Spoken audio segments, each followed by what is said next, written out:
Okay, welcome to Studio Mate in another state. In the last video I talked about yo-yo. In the last video I talked about yo-yo, so I thought I'd just get some work done and try the camera at a different angle too. So you might be able to see what I'm doing if you're at all interested. Anyway, let's get to work on stuff. Welcome to Studio Mate in another state. Patreon. Hashtag cats. Meow, meow, meow. That's my new thing. All right, I'm putting in a podcast, so I'll be silent. Ooh, I was thinking we'd open the garage door and listen to frogs. No, come on.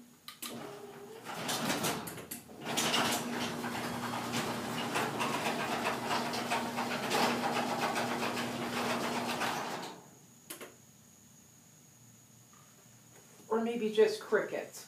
But I'm going to put on a new podcast, and that will let me know where we are in time, okay? All right. Welcome to Studio Mate.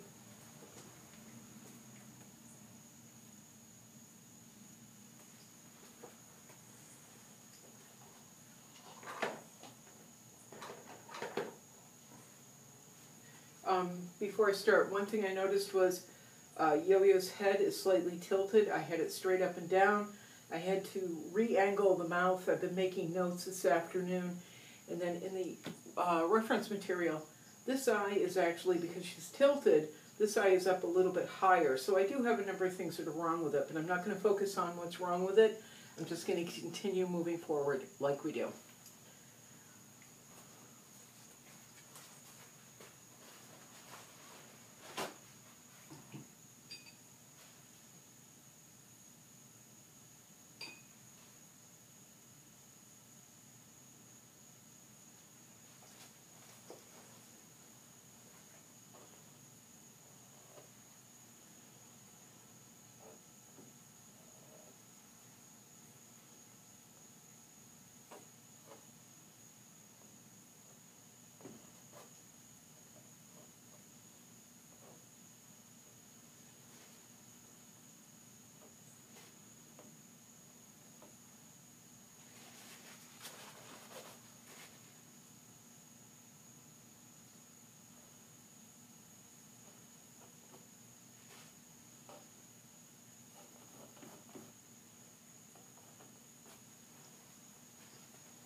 My new podcast, coincidentally, right now they're talking about a murder in Hyannis, Massachusetts, on Cape Cod, where I grew up in 1964, I think it was. So wow, I picked it by chance.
65.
I don't know if you can hear it, but periodically you'll hear like a very low trill, and I can't do it.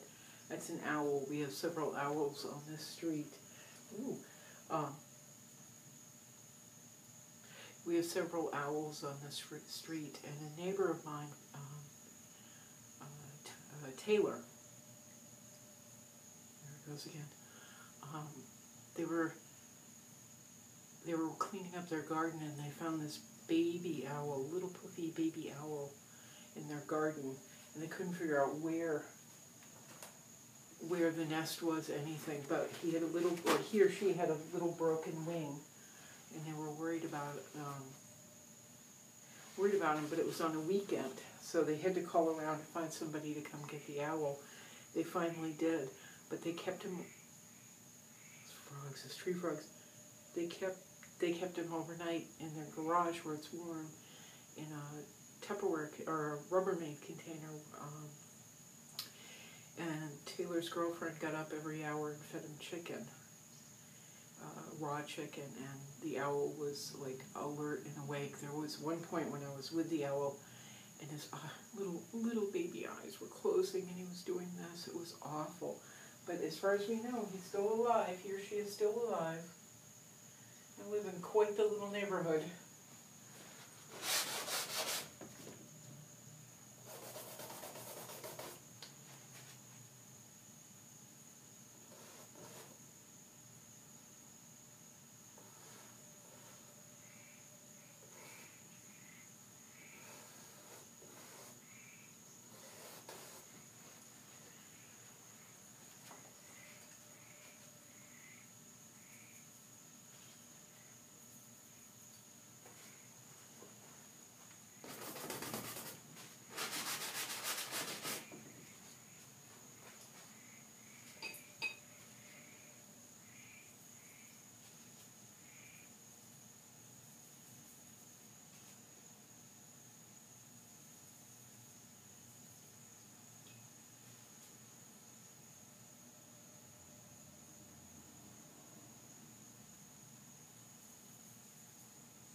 They're talking about places I know in Boston. On my podcast.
podcast ended. So we're probably at about 40 minutes, I think. Somewhere around there. Let me see. It's hard to see. Yep, 40 minutes on the nose. So we've got a few more minutes. A few more minutes together.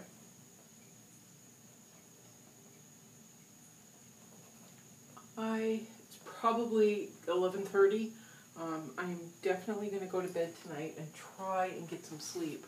I'm sick of these 3 o'clock, 4 o'clock, 5 o'clock in the morning things.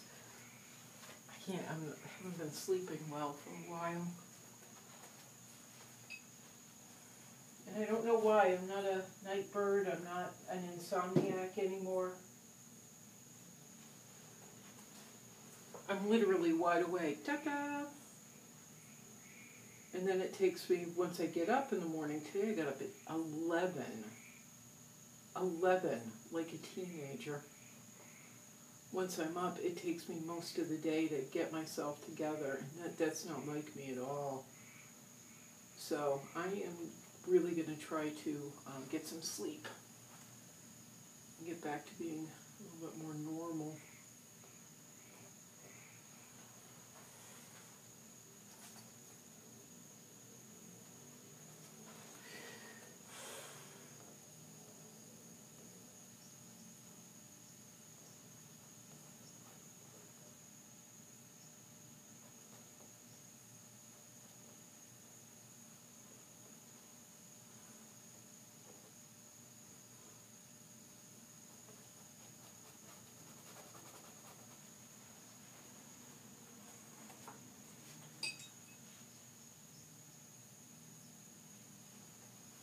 Or at least my version of normal.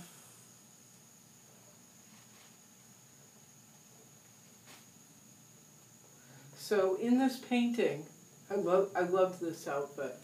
Yolandi was wearing a potato sack, and I really have been kind of obsessed with this image and being able to get it right.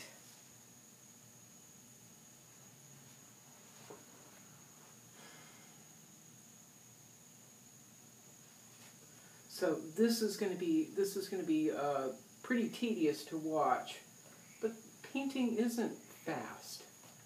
Painting is a math problem. It's a lot of solving.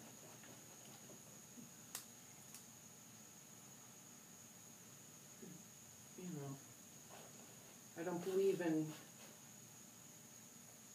the fast. At least not where painting is concerned.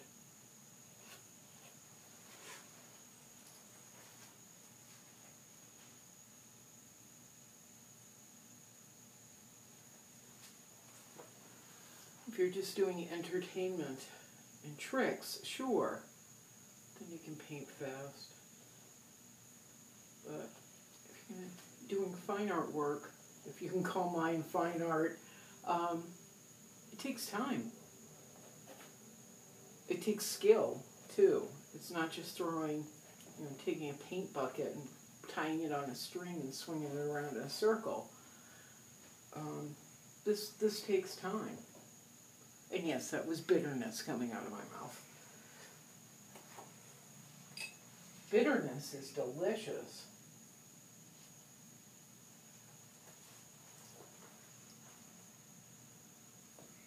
Painting, real painting, takes time. There's skill involved. There's thinking.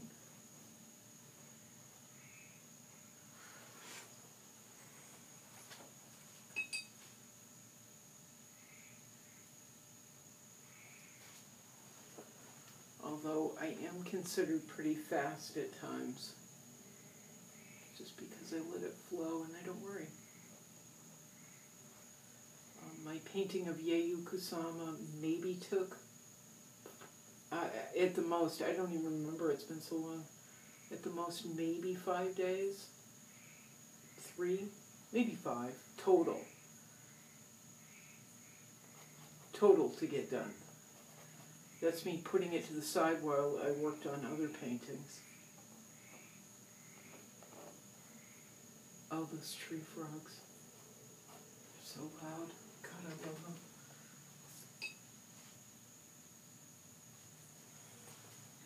Like I said before, I've had paintings take a year or 2 years before I figured it out and got it right. It doesn't matter. It's all okay. Oh, speaking of which, I found my rules. I went through, a new friend to YouTube reminded me that my third rule, I always say there are 3 rules in painting. Number 1, it doesn't matter. It doesn't matter. It doesn't matter. Number 2, it's all fixable, as we can see, as we've seen. You just have to trust yourself that you, your head, and your paints will find a way to fix it. Sometimes it's wiping it down and not worrying, just wiping it down, not worrying. Oh, I put that in the wrong place. Put that in the wrong place. I don't think it matters. It'll kind of throw me off. There we go. And rule number 3, the one that I always forget, there are no rules. So maybe that's how we're going to end this. Let me move this back a little bit. There. Oh, poor Yolandi. Let me put Yolandi right.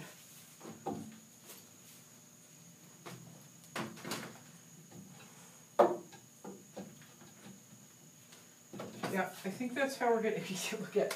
I got almost nowhere. Changed very little.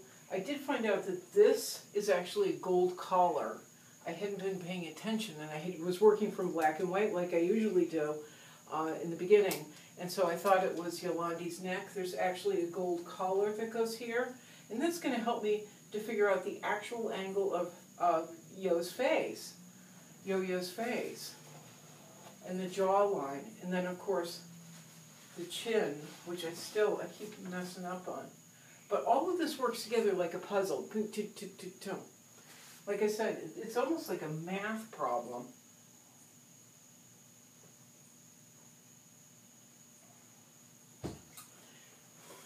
You have to pay attention to the numbers, using the math analogy. You just have to pay attention. Feel it, feel it, feel it. Feel it. Feel the image. This is what I do all the time. Instead of trying to force it, I just try and feel it, feel it, feel it. And then something like the collar will pop up, and that'll tell me, this is not quite right. The mouth might be a tad too low, but like there's just something off in how I've got the jaw outlined. And now I tried to raise the chin because I realized that the angle of Yo-Yo's face was wrong. So the lips have to be raised a little bit. It just fits together like a puzzle. And instead of getting angry with myself most of the time, I just try and remember it's all fixable. It's all fixable. And that third rule again? Oh, there are no rules. If you look at this, this is a horrific mess. This is nutty. And it started off like this one, where it's black and white and there's all this weird stuff going on. And why does she do that? I don't understand. That's craziness. My head needs that. My head needs that to get to this stage, to get to the aerosol stage first and then start getting to this stage. I need as big of a math problem as I can possibly find, and something that makes absolutely no sense, and it's a gigantic mess. It's like a wrinkled shirt, and I just go, I fall into it. And that's where my joy in painting comes in. Someone said to me once, "You're not joyful. You should be joyful. You need more joy in your life." And I was like, I save one spot for joy, and it's in my painting. But I don't allow joy all the time. It's just the way I am. Don't allow joy all the time, because it would be like eating Cocoa Puffs for me all the time, or vanilla ice cream. I love it, but you get kind of sick on it, and it's not real. Cocoa Puffs aren't real food. They're absolutely delicious, but ew. And after a while, after a couple of boxes. And joy to me feels the same way. Sometimes it can feel so disingenuous. I don't allow it until I've earned it. I love earning things. I'm a big reward person, earn reward. And so I save my joy for different parts of the painting. When I know it's clicking. I take a deep breath into joy, let it relax. Go through. I'm almost there with Yo-Yo. There were a couple points tonight where I went, you wouldn't know it because abstract mess, abstract mess. It doesn't make any sense. I'm not one of those painters that goes, okay, and so now we will put in the darks. And the underpainting will be this color. I don't do that. That's not fun. That's not fun for me. This is going to be fun. And I want that piece of joy. So, it's a mess. I will sort through this. Oh, what was I going to say? Oh, and there are no rules. I forgot, number 3 again. There are no rules.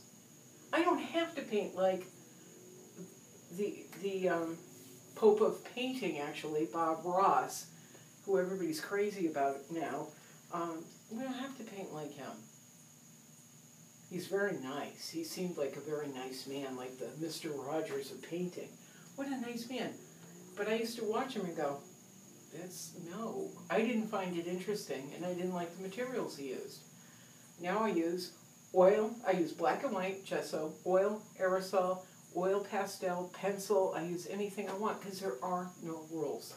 I once had a person, and if you watch my videos, there's a video from a million years ago where this woman made fun of me because I had a painting on an unstretched canvas, and she tried to get it kicked out of a show in New Bedford, Massachusetts. Nina, what a pain in the ass. So she had a massive temper tantrum, and she got a couple of her goonies together, and they all were like, meow, meow, meow, meow, meow, meow, over an unstretched canvas. Shut up. We can't hang it. It's not finished. Yeah, it is. It's on an unstretched canvas. Take a pill, shut up, hang it on the wall. I'll hang it on the wall. Well, how? I figure it out. I don't know. Let's figure it out. So anyway, and she went to the Boston Museum School of Fine Arts. I mean, she didn't go to, under a rocks college. She went to Boston Museum School of Fine Art. She went to New York all the time. She's seen artists whose work is not hung on stretchers. So it was mystifying to me and mind-boggling, and shut up. So we did end up hanging it. But the bottom line is there are no rules. I went online and I found artists who I had to prove my worth. I had to prove that I wasn't wrong, which is just stupid. It's just so friggin' stupid. Can you tell I'm testy lately? Anyway, went online, came back with a long list of pretty well-known artists, and I said, this one's in MoMA, this one's in MoMA, this one's in MoMA, this one's at the Boston Museum of Fine Arts, this one is in this museum, Whitney, blah, blah, blah, blah, blah. Can we hang the painting up now? There are no rules. I have a friend who paints with tar, who's been experimenting with tar and other materials for a while. That's brilliant. Why not? Because it doesn't matter. It's all fixable. So you can take the 3 of them and mish-mash them like the 3 Stooges, and you still come out with the same cookie in the end. Add all those ingredients, the 3 ingredients. It doesn't matter. It's all fixable. There are no rules. Boom, boom, boom. Put them in any order you want. Put them in the bowl. Mix them up. You got a cookie. I love analogies. So we got rule number 3. All right, I'm going to stop because I'm warm. At least I'm going to turn the camera off because it's that time. And thank you for joining me for Thank you for joining me at Beck Lane at Studio Made in Another State. Studio Made in Another State. Don't forget to go on my Patreon page. Take a look at the merch. See if there's something that you're interested in. If you don't see something listed that you're really interested in, please let me know. That thing, that Patreon page, I'm sorry, I'm pointing to my computer that you can't see over there. It's fluid. We can add things, okay? I promise you. You write me, I won't get upset. I don't get insulted. I'll probably go, that was a great idea. Why didn't I think of that? Ask me. We'll see if we can add it. We'll see if we can figure it out, okay? But go on my Patreon page. Beck Lane on Patreon. Hashtag cats. Oh, the cat thing. It started because a couple of viewers said, my cats like to watch you, especially when you're waving your fingers and your brushes. So that's where the cat thing came from. But thank you so much. All right, I'm going to take off now. Sweaty. Got to go have water and check on Bugs, who's having a hard time eating and swallowing. So I'm going to go check on him. And that's enough of this. See you later. Thanks again. Ciao.